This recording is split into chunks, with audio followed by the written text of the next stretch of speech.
Choisir, c'est renoncer, a dit André Gide. À l'aube de l'heure de toutes les transitions, nous sommes mis face à la nécessité d'évoluer. Notre résistance au changement naturel ne facilite cependant guère les choses. D'abord, il faut faire le deuil du monde que nous connaissons, avec toutes les étapes que cela implique. Et puis maintenant, il faut inventer celui de demain. Mais, nous répond Stephen Hawking, l'intelligence, c'est la capacité à s'adapter au changement. Comment donc envisager le monde de demain ? C'est à cette question vaste et passionnante que nous avons voulu répondre, et nous avons pour cela invité des intervenants au profil divers et variés. J'en ferai une présentation rapide avant de laisser Fadila Le Turc ouvrir sur la première question. Raphaël Gutière, après un doctorat en écologie et biogéochimie, tu intègres les équipes d'Hectare, un projet de transition agroécologique et énergétique. Tu rejoins ensuite l'Institut de la transition environnementale de Sorbonne Université en tant que coordinateur scientifique. Damien Michaud, tu es ingénieur de formation. Après un début de carrière dans l'industrie, tu bifurques vers l'écologie et le développement durable, notamment au Shift Project. Tu t'attelles à intégrer les enjeux socio-écologiques dans les formations d'ingénieurs. Mélanie Popov, médecin de santé scolaire spécialisée en santé environnementale et en prévention et promotion de la santé, cofondatrice de l'Alliance Santé Planétaire, conseillère sur les enjeux d'écologie et santé. Julien Vidal, après des études de droit et de politique internationale, tu crées un site répertoriant des actions, outils, ressources pour une éco-citoyenneté. Puis tu rédiges un ouvrage, 2030 Glorieuse, qui livre des utopies et justement un imaginaire du monde de demain. Et Clément Crozet, tu es ingénieur en écologie spécialisé en transition énergétique, en aménagement du territoire et en conseil politique. Tu es co-créateur de l'agence Architecture et Santé, de l'Alliance Santé Planétaire également, et fondateur de l'association Sans Territoire. Merci Marine. Donc, comme l'a précisé Marine dans l'introduction, cette table ronde porte sur les métiers de demain. Avant de parler des métiers, je souhaiterais rappeler que notre société est à la croisée des transitions. Ces transitions sont d'ordre écologique, numérique, économique et sociétal, démographique. Je ne vais pas toutes les citer, mais elles vont nous conduire dans un monde encore méconnu ou encore difficile à appréhender, à anticiper. À cela s'ajoutent des crises de plus en plus fréquentes et généralisées qui peuvent être d'ordre climatique, sanitaire, géopolitique. Alors, avant de rentrer dans le vif du sujet des métiers, j'aimerais vous demander, c'est quoi demain ? Facile de répondre à cette question. C'est quoi demain ? Demain, ça peut, et je crois qu'on pourrait commencer par ça, dire que actuellement, quand on en parle, c'est souvent vu comme un territoire d'incertitude, à tel point que y a énormément de nos compatriotes qui décident de ne même plus y penser. Il n'y a pas longtemps, j'ai lu cet article du Monde qui disait que les Français ont tellement peur dans l'avenir qu'ils se réfugient dans le présent. Et donc, ça peut être effectivement une zone de chaos. Pour pas mal de personnes actuellement, à très court terme, demain, c'est une zone de sobriété, de rigueur, de repli sur soi qui va, en fait, comme le disait notre président, signifier la fin de l'abondance, la fin de l'insouciance. Et donc, quand on prend un peu ça et là, tout ce qu'on entend sur demain, ça fait pas rêver, quoi. Marine le disait, moi je travaille à explorer les 2030 glorieuses parce que je pense que un demain plus enthousiasmant, ça doit d'abord se décréter. On doit d'abord le décider. Ça peut être un territoire pour qu'on identifie, invente, mais en fait qu'on lance d'une certaine manière des utopies et que ces utopies, on les prenne pour cap afin d'être dans une prophétie autoréalisatrice qui soit autrement plus enthousiasmante que de simplement partir de tout ce qui nous fait peur actuellement et de l'anticiper en évitant que ça se passe, qui là, à mon avis, et c'est ce qu'on est en train de faire, c'est la meilleure condition pour que justement on les fasse advenir ces terreurs, ces doutes et toutes ces choses qui nous font peur. Et donc Damien, moi je termine cette première question, c'est quoi demain, en te posant une question peut-être un peu plus précise. Donc toi tu es ingénieur de formation. Les ingénieurs ont souvent été au cœur de l'innovation. Donc moi ça m'intéresse d'avoir ton regard de personne qui porte un peu les enjeux technologiques mais pas que, au regard des attentes qu'on a du monde de demain. Donc si tu peux nous partager ta vision. Bien sûr, et bonjour. Quand j'entends au cœur de l'innovation, j'entends presque au cœur du problème. On peut se poser cette question-là. Mais peut-être aussi au cœur de la solution. Quand on est au cœur du problème, on peut être une grande partie de la solution aussi. Et c'est vrai qu'au Shift Project, on a beaucoup travaillé, et on n'est pas les seuls, sur la question du rôle de l'ingénieur, et donc des formations d'ingénieurs dans la transition écologique et sociale. Donc oui, il y a beaucoup de choses à dire. La première chose à dire, c'est que pour parler de demain, effectivement, il y a le souhaitable, il y a aussi ce qu'on va subir et les choses qu'on ne peut pas vraiment, sur lesquelles on ne peut pas négocier. Ça, c'est les lois de la physique. Et je pense que là, comme on s'adresse à des étudiants en médecine qui sont quand même des scientifiques, c'est quelque chose qui est facile à comprendre. quand je dis à une pomme de ne pas tomber, quand je la lâche, elle va tomber quand même, puisque c'est les lois de la physique qui prédominent sur les lois humaines. Donc, on peut pas contourner ces lois-là. On est sur une petite sphère, une petite bille au milieu de l'espace, qui a un certain nombre de ressources, qui a une certaine quantité d'eau, une certaine quantité d'énergie, avec un petit peu d'énergie solaire en plus. Tout ça, c'est limité. Donc, il faut qu'on fasse avec tout ça. Et donc là, pour le tournage, on est en septembre 2022. On est en pleine guerre ukrainienne. Il y a eu le Covid il y a 2 ans qui a commencé. Donc, on a commencé à percevoir certaines limites de la mondialisation, certaines limites aussi de l'exploitation des ressources, certaines problématiques très importantes, notamment en Europe, par rapport à l'énergie et notamment par rapport aux énergies fossiles. Donc tout ça va continuer, il me semble, à se contraindre. Ce monde, en fait, je pense, va devenir de plus en plus contraint, notamment en termes énergétiques et matériels. Et l'énergie et le matériel, c'est ce qui nous entoure. Ici, dans cette table ronde, tout a été fait avec de l'énergie et des matériaux, et plus globalement dans la vie de la plupart des gens. Donc on va avoir une grande contraction, donc ça semble être une mauvaise nouvelle. En même temps, je pense qu'on peut relativiser. Il y a aussi des populations qui vivent il existe des populations qui vivent très différemment des sociétés occidentales modernes, entre guillemets. Et donc, il va falloir apprendre à vivre dans une société où il va falloir faire plus d'économies d'énergie, plus d'économies de matériaux, mais c'est en fait pour un monde plus souhaitable, comme tu le disais, Raphaël. Et ça, pour ça, il me semble que l'ingénieur, on en a parlé, nous, dans notre projet, l'ingénieur, il est un petit peu au cœur de ces réflexions-là. Mais il me semble que tous les métiers, toutes les personnes peuvent avoir un rôle à jouer. Donc demain, c'est aussi la question de comment est-ce qu'on arrive à impliquer tout le monde dans ces thématiques-là.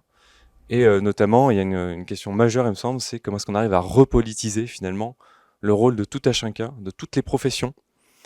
Si je prends l'exemple des ingénieurs, c'est pour l'avoir vécu comme tous mes collègues ingénieurs, on est dans des formations qui sont extrêmement dépolitisées. C'est tout l'inverse de Sciences Po. C'est vraiment, on parle beaucoup de technique, c'est des populations qui savent faire beaucoup de choses, qui sont très adaptables, qui savent travailler avec beaucoup de personnes différentes, mais on ne sait pas vraiment traiter des questions sociales et politiques. Aujourd'hui, ça devient un enjeu crucial. On ne peut plus, en tant qu'ingénieur, se dire c'est pas de ma faute, je n'obéis qu'à un décideur.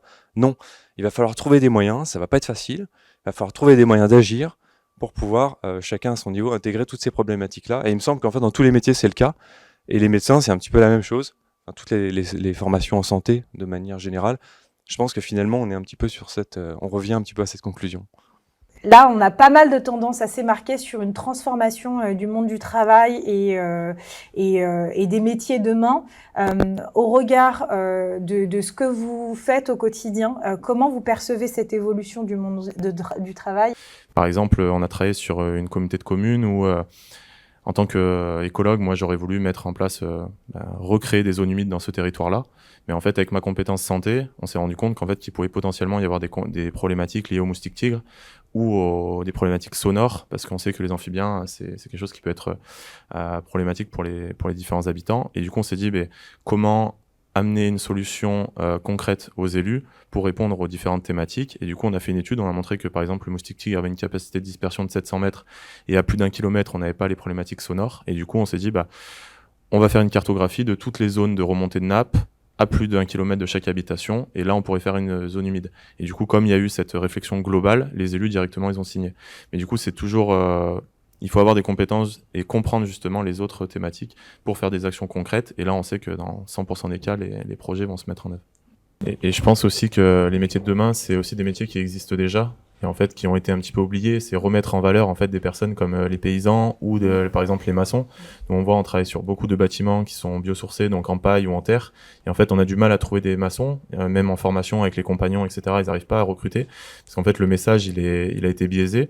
Et en fait le vrai métier de maçon, de travailler sur de la terre, sur de la paille, et il est très valorisant, mais en fait on n'arrive pas à faire passer ce message. Donc c'est comme par exemple on parle de toilettes sèches, il faut en fait changer ces messages là et remplacer par un nouveau mot et améliorer la communication auprès de ces métiers, parce que c'est des métiers de demain qui vont être très valorisés. Mais en fait c'est exactement. Une petite question par rapport à ce que tu dis. À ton avis, au-delà de la communication, comment faire en sorte de rendre beaucoup plus attractifs ces métiers ? Parce qu'aujourd'hui, les filières qui se sont créées, elles se sont créées sur autre chose. Donc, qu'est-ce qu'il faudrait pour rendre un peu plus attractifs ces métiers? Eh ben, l'amour est dans le maçon, carrément, l'amour est dans le pré, ça valorisé, j'en sais rien, mais en tout cas, le métier de paysan, nous on le voit, on travaille sur des projets comme la ceinture verte pour installer une dizaine de maraîchers bio autour de chaque agglomération. C'est souvent des gens qui ont fait une école de commerce, des juristes ou autres ou des anciens ingénieurs qui reviennent justement à la terre. Et maçon, c'est un petit peu pareil. On a un des maçons qui travaille en écologie, c'est un ancien prof de PS, etc. C'est avoir une communication positive sur ces métiers et surtout mettre en valeur ces personnes-là dans les médias. Prendre conscience que effectivement le bâtiment peut être toxique pour la santé humaine et donc donner à ces gens la possibilité de construire des choses qui sont plus bénéfiques pour la santé humaine et pour la santé environnementale. Et si on prend conscience de ça, c'est déjà... Ce qui est important, c'est de montrer que 15% de l'état de santé est lié au système de soins et que les 85% restants sont liés aux environnements de vie. Donc ça peut être l'habitat, ça peut être l'alimentation, etc. Et ce qu'on aime souvent dire, c'est que un agriculteur en bio ou un maçon qui fait des bâtiments biosourcés a autant d'impact qu'un médecin dans un territoire. J'aimerais proposer quelque chose d'un peu plus global. On va avoir ce vieillissement de la population et on a tous dans notre entourage ou vu à quel point on a une scission de plus en plus profonde entre les différentes générations et moi, à titre personnel, j'ai vu aussi à quel point notre société mettant toutes les ressources du vivant dans une mécanique qui doit encore et encore alimenter la croissance, en fait, tout est ressources. Et donc si effectivement on puise des ressources dans la terre, on utilise la biodiversité, les animaux autour de nous, mais en fait on utilise aussi les humains que nous sommes, jusqu'à ce qu'à un moment ils ne soient plus productifs et alors on n'en a plus besoin, on les laisse mourir devant leur télévision ou dans des maisons de retraite qui sont aujourd'hui des mouroirs, je vois pas comment le dire autrement. Et donc la question c'est qu'est-ce qu'on fait? Est-ce qu'on continue en fait sur cette tendance-là? Parce que la promesse était de continuer à produire, qu'à un moment la retraite permettait d'enfin pouvoir aller consommer la planète à grands coups de loisirs, de Club Med, etc. jusqu'à ce qu'on soit plus en état et paf, ça y est, case prison, maison de retraite et c'est gagné. Ou est-ce que en fait on change de manière d'être au vivant, de reprendre cette place parmi le vivant et auquel cas, effectivement, les anciens ils ont une utilité qui est autrement plus importante dans notre société, puisqu'ils ne seront pas simplement conditionnés par le fait de pouvoir produire de la croissance ou pas. Pour revenir sur l'aspect, le rapport aux personnes âgées, je trouve que ça fait rebondir sur une question peut-être plus large, qui est le rapport qu'on a avec l'innovation. Et le fait que, en fait, souvent, là, on nous bassine à notre époque d'innovation, de start-up dans tous les sens, avec le besoin d'inventer les nouvelles technologies, etc. Je pense qu'il y a une immense partie de ce qu'on va devoir faire dans le futur qui doit s'inspirer de ce qui était déjà fait dans le passé. Donc c'est pas forcément un retour en arrière, mais en tout cas, il y a toute une grande partie des solutions qui ont déjà été éprouvées par le passé. Et c'est dans ce sens-là aussi que la personne âgée peut retrouver beaucoup d'intérêt comme source du coup, le mot innovation ne fonctionne pas, mais de source d'inspiration pour réinventer le monde de demain qui, en partie, existait déjà dans des solutions bien éprouvées. Plus concrètement, tu parlais de technologie et d'innovation. Si on prend un exemple concret, on a l'impression que c'est super d'innover tout le temps, effectivement, d'avoir notamment par le numérique, c'est vraiment l'innovation du siècle. Est-ce que les anciens, ils sont vraiment adaptés au numérique? Alors, il commence à y avoir des adaptations, mais la plupart d'entre eux sont complètement perdus. Et il y a un truc qu'il faut bien comprendre, c'est que depuis à peu près 70 ans, on est dans une accélération exponentielle. Donc, vous êtes scientifique, vous savez ce que c'est une exponentielle. C'est comme le Covid, vous vous rappelez des courbes. Ça va de plus en plus vite. On est dans une accélération exponentielle des innovations technologiques. Ce qui veut dire que quand vous voyez vos grands-parents ou vos parents ne rien comprendre à un smartphone ou je ne sais quel objet technologique, dites-vous que vous, plus tard, ce sera bien pire. Ce sera bien pire et peut-être plus tôt que ce que vous pensez, peut-être à 40, 50, 60 ans.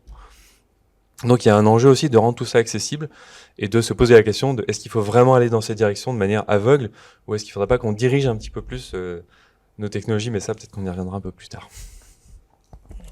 Plusieurs choses à dire sur technologie et santé, innovation technologique et technique et santé. Déjà, Si dans les hôpitaux, il y a des robots pour assister la chirurgie, on peut faire de la chirurgie par métavers, s'il y a plein de nouvelles molécules pour soigner les cancers, c'est super, mais s'il n'y a plus personne pour travailler dans les hôpitaux, en fait, ça ne servira à rien. Aujourd'hui, les services ferment. Il y a des services entiers qui ferment à l'hôpital. Il y a des urgences qui sont plus capables d'accueillir, qui ferment la nuit parce qu'elles sont plus capables d'accueillir du public. Moi, je veux bien l'innovation technique, mais peut-être d'abord, il y a un facteur humain à prendre en compte. Deuxième chose, c'est est-ce que si on continue à avancer vers une dépendance aux nouvelles technologies et avec tout ce que ça entraîne de dépendance aux ressources, qu'elles soient en métaux rares, en énergie, est-ce qu'on pourra toujours les utiliser dans 30 ans ? Et on va apprendre à se servir de plein de technologies et puis en fait ça va consommer énormément d'énergie, il y aura plus de métaux, ça va entraîner aussi une hyper spécialisation des métiers, encore plus. Voilà, c'est une vraie question à se poser. Pendant longtemps. L'année dernière, je prenais souvent la parole sur la question de l'argent, notamment.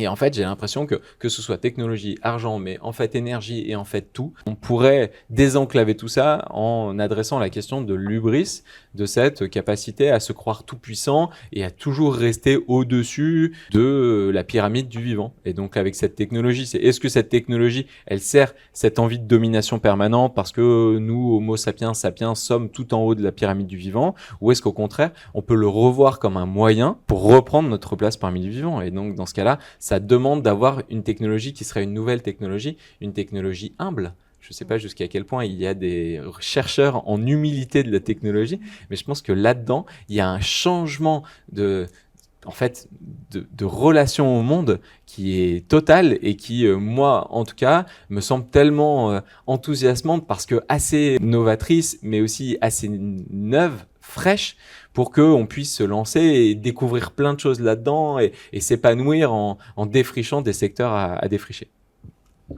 Peut-être si tu veux parler des Maggie Center, parce que je trouve que c'est assez dans l'innovation. Ouais, ça permet de faire le lien. C'est justement l'impact de la biodiversité sur la santé, et inversement. Et Maggie, en fait, c'était une paysagiste qui a été atteinte de cancer et elle est arrivée dans un hôpital. Et en fait, c'était très austère comme on peut avoir dans différents pays et en France. Et son mari était architecte. Et du coup, ils se sont dit, mais comment on pourrait améliorer la vie des patients et des professionnels de soins en Angleterre?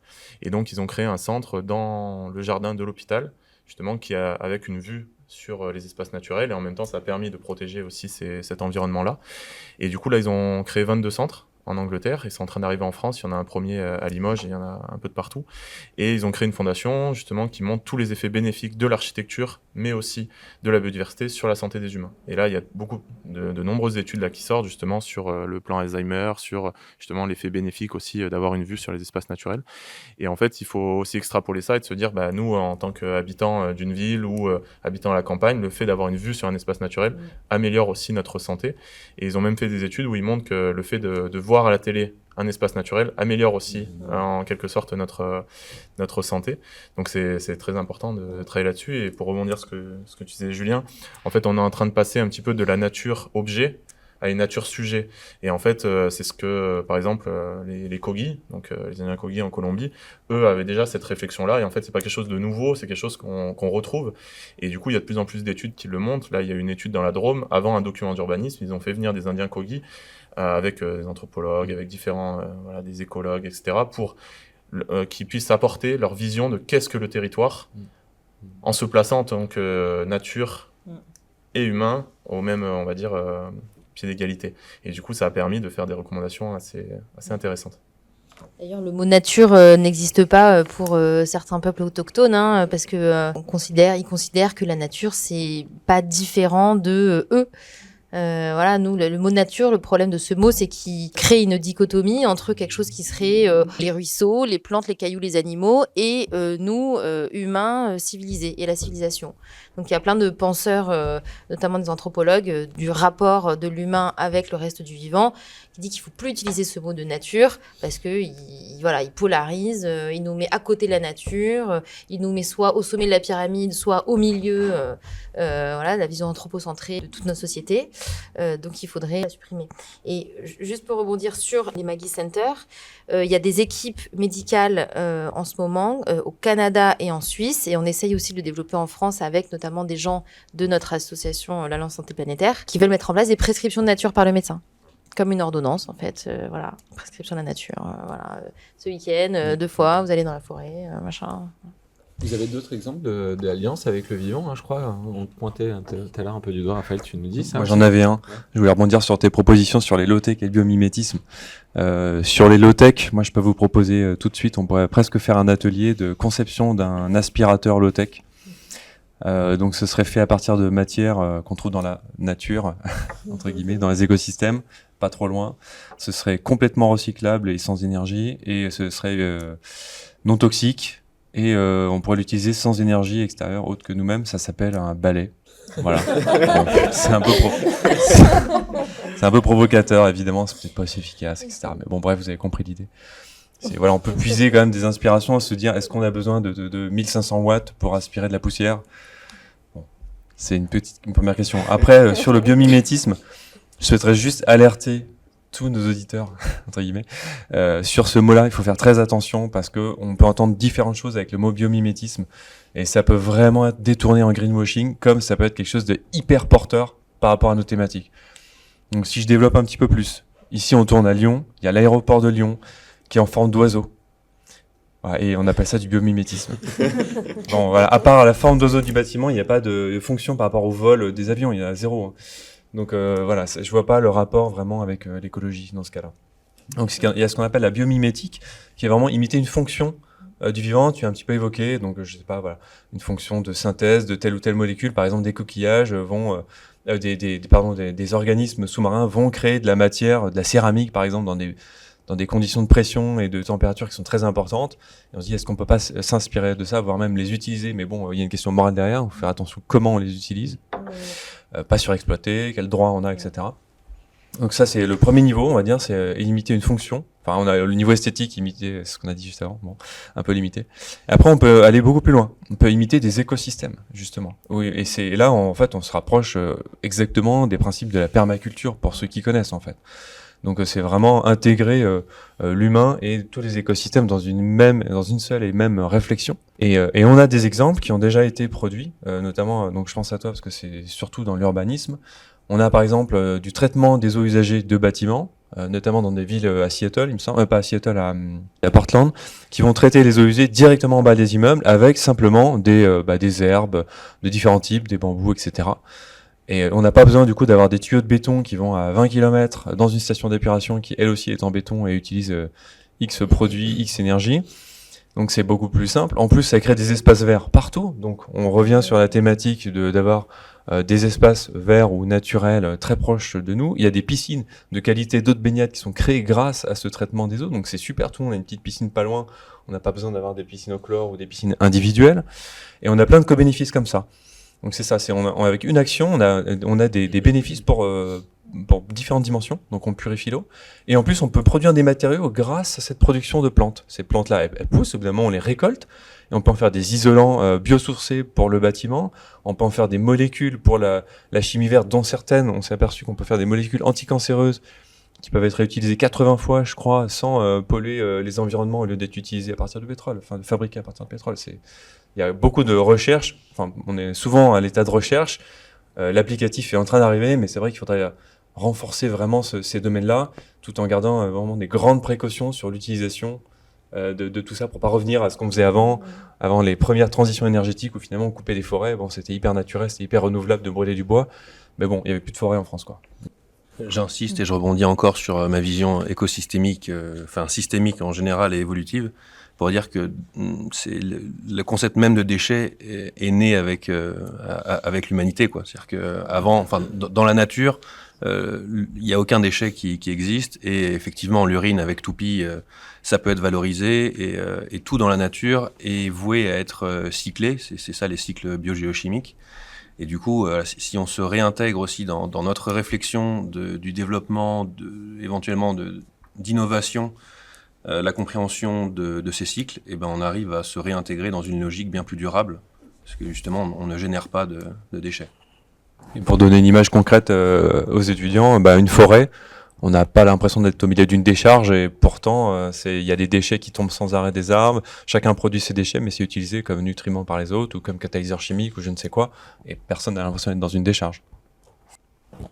Pour rebondir sur le côté agriculture, je pense que l'agriculture urbaine notamment, pour parler des métiers de demain, elle a ce gros avantage, non pas d'avoir le potentiel, en tout cas pas dans une ville aussi démesurément grande que Paris, la région parisienne, de pouvoir nourrir les habitants, mais pour pouvoir peut-être recréer évidemment du lien avec le vivant et recomprendre, reconnecter avec la réalité de la production alimentaire. Et quand on comprend de quel effort ça procède et de quelle complexité, etc., on est plus en mesure de respecter ensuite les différentes ressources. Je prends l'exemple de l'agriculture, mais c'est vrai dans tout en fait, parce que on est dans une société où on a directement des produits finis, mais si on comprenait comment ce micro était construit de A à Z avec l'extraction du métal, du minerai et toute l'ingénierie qu'il y a derrière et toutes les chaînes de production et tous les différents milliers d'acteurs qui sont utiles pour faire ce micro, on serait bien plus amené à le respecter et à essayer d'en optimiser au mieux sa durée de vie.